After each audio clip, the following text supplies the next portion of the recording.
The Queen of England died. She ruled an entire nation and accumulated more wealth than 99.9% of humans. And yet, you haven't thought about her, except for right now.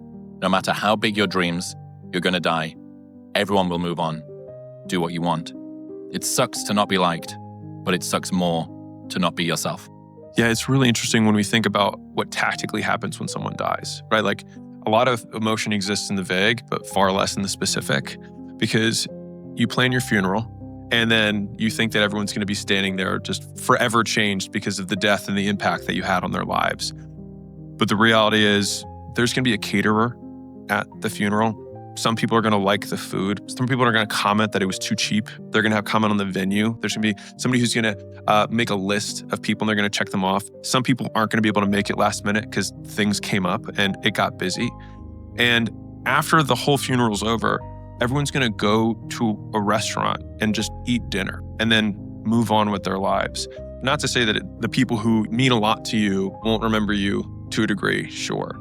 But on the macro scale, when I think about somebody like the Queen who accomplished so much in her life as the zenith of accomplishment, and most people probably haven't even thought about her today, except for the fact that we just brought it up. Mm-hmm. Someone's going to argue over what appetizer they're going to serve when I die.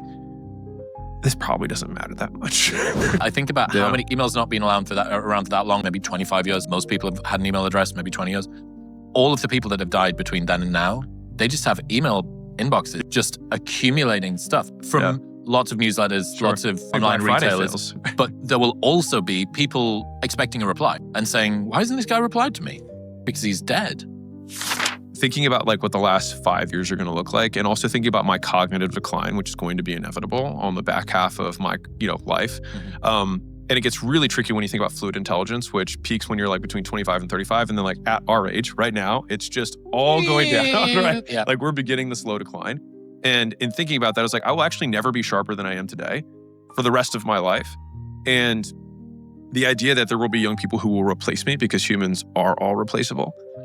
We have proven that.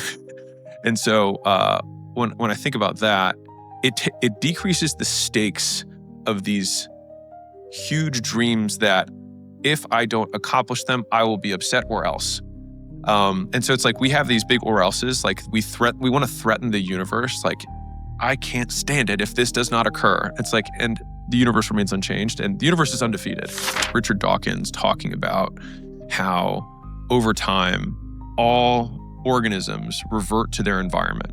The temperature of your body once you die eventually just normalizes with the environment. The acidity of what's going on, like inside of your body, normalizes. And then eventually you become one with your environment.